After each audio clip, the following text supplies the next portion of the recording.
As part of the course, as part of the paper Physical Economics, we are now today dealing with origin, growth, meaning, and scope of physical economics or public finance. Before going into the origin and growth of public finance or fiscal economics, let's have a look at the definition of public finance or fiscal economics. Fiscal economics or public finance is a field of economics. It's an important branch of economics, deals with how the government raises fund for funding the developmental and non-developmental activities. How is the fund collected by the government spent on various activities, and what are the effects of those spending and raising fund on the economy. So that is public finance all about. It is a branch of economics, deals with government finance, government funding, government fund allocation. How does government allocate the fund? How does government raises the fund? And what are the effects of those fund collection activity and fund spending activity on the economy and society? So the public finance or fiscal economics deals with, or we will be studying the theories, principles, and concepts related to public revenue, public expenditure, public debt, and budget management. Let's now have a look at the origin and growth of fiscal economics or public finance. The origin of public finance or fiscal economics can be traced back to the classical economics, which originated in the later half of the 18th century, and that is also the beginning of modern economics. More specifically, along with the publication of Wealth of Nations in 1776 by Adam Smith, the idea was laissez-faire. The all the according to the classical economists, all the economic policies are driven by laissez-faire ideology. Laissez-faire ideology focuses on the minimal role for the government and maximum role for the private sector to play in the economy. So government, according to the classical economists, including Adam Smith, David Ricardo, J.B. Say, and so on and so forth, according to them, government's role should be restrained to certain police activities. So governments, according to them, should be mere a police state. Police state is a state in which only the activities related to maintenance of law and order, that is a police duty, and providing justice through courts, that is the judicial duty of the government, and protecting the state from external aggression and internal rebellion. So that is part of the defense duty of the government. So government should be a police state carrying out just police duty, defense duty, and judicial duty. But this is according to the classical economics, government doesn't have any role in providing welfare measures to the society, welfare measures to the downtrodden people. They believed that government's role is restricted, government's role is minimum. Even the industries are usually run by the private sector. Even utility services like the railways and all, even utility services should be run completely by the private sector and not by the government. This is the ideology put forward by classical economists in the later half of the 18th century and the 19th century. So the world witnessed a major change in orientation towards the government policy, towards the policy during 1930s Great Depression, originated in the Western world, specifically in 1929 and up to 1932. So this is the period of Great Depression. So Great Depression in fact proved laissez-faire a flawed or a mistaken ideology. Even the Keynes, who was earlier the follower of classical economics, even John Maynard Keynes rejected the ideology of laissez-faire, and according to him, that ideology is proved to be a wrong ideology by the Great Depression of 1930s, and according to him, government has greater role to play in the economy and society. So this is the beginning of the much expanded role of the government, and public finance is all about government's role, government's finance, government's efforts to raise the fund, government's efforts to allocate the fund in various sectors. Now let's look at the scope of public finance or fiscal economics. Scope of public finance or fiscal economics itself is the subject matter of public finance or fiscal economics. That means these are the topics under which the students of public finance or fiscal economics study. So the topics specifically are public revenue, public expenditure, public debt or debt management, financial administration, economic stabilization and growth and economic stabilization, and federal finance. The first one in the list is public revenue. Public revenue is the government's revenue.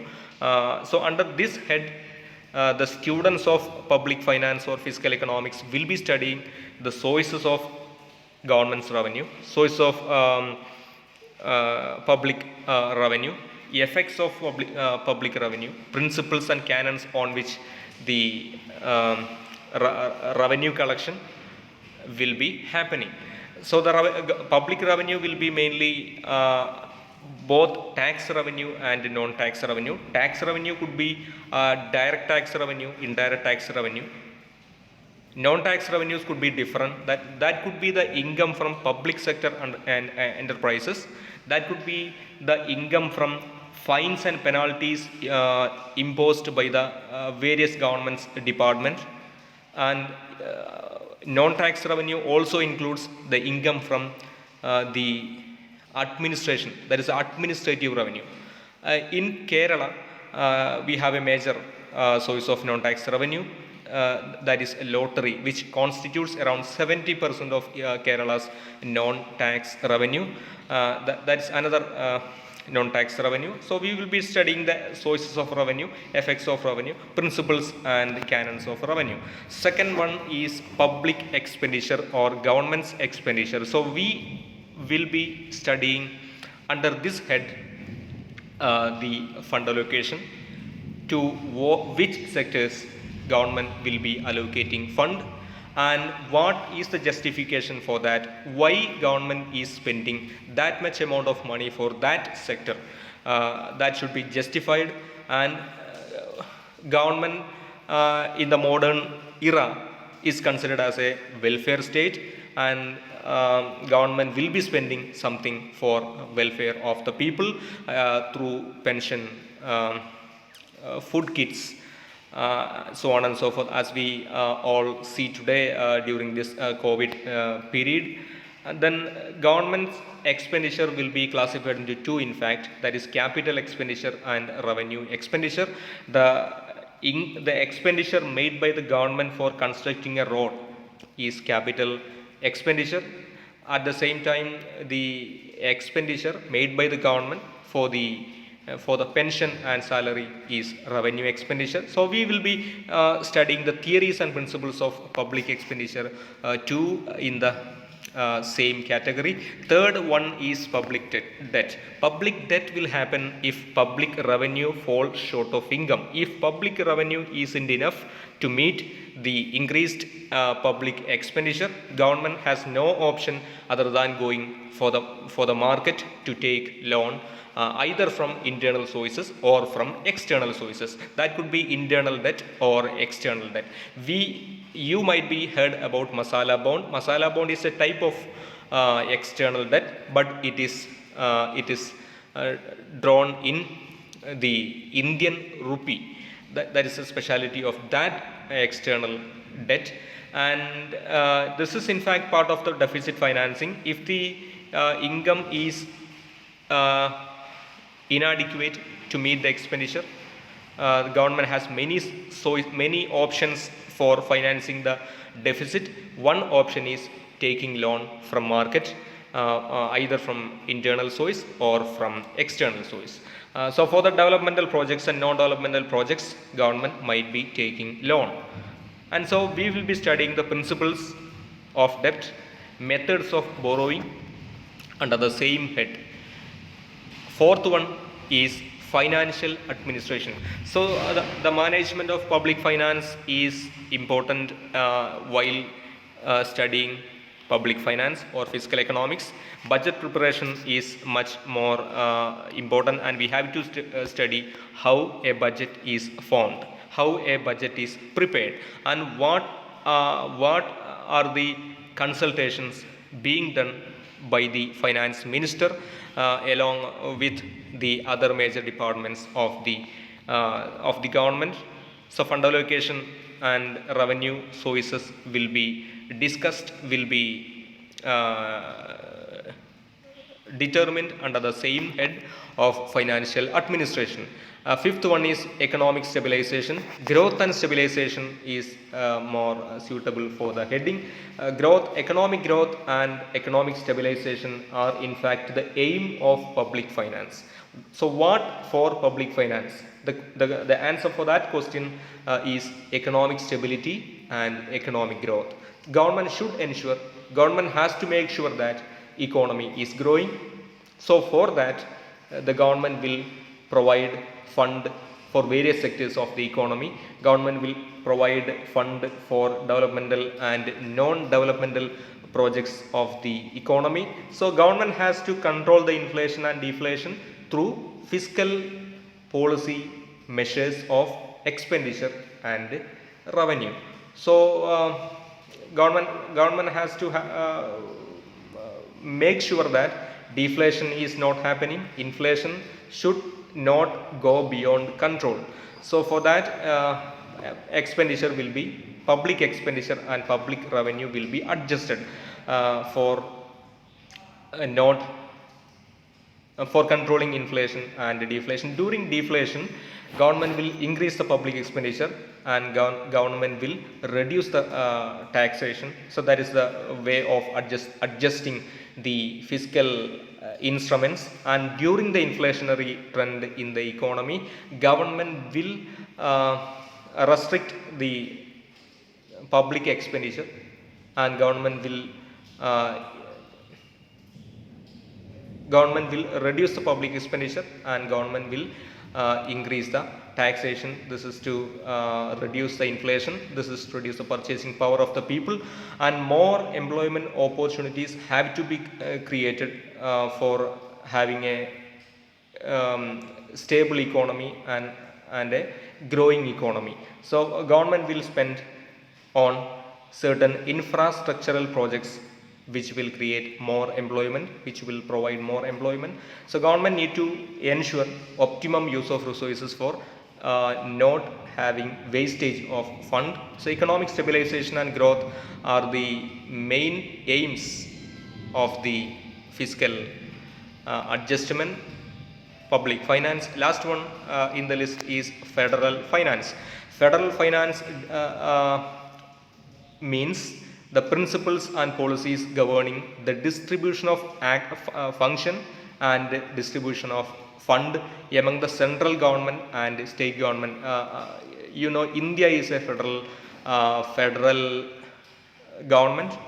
We have a central government, we have state governments and union territories which are under the central government, and all these systems, this setup is in fact under the constitutional arrangement, where there is a central list. It clearly defines the role that the central government can play exclusively on certain government, like the departments like defense, railway is in fact the central government, in the central government list, while certain lists are Certain departments are exclusively can be provided by the state government. It is under the state list.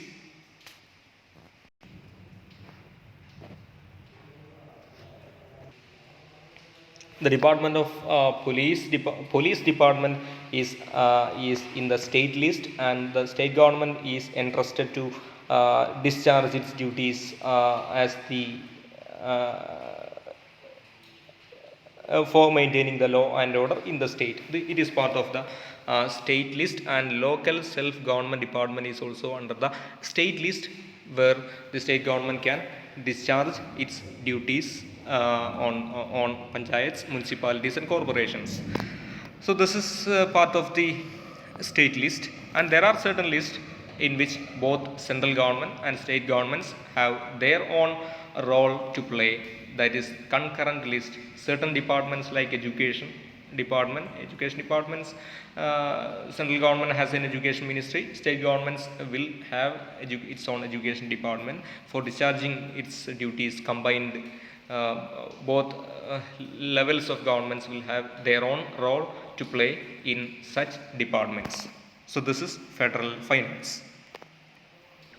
So here today in this video we have come across the definition of public finance or fiscal economics, origin and growth of public economics or fiscal economics. We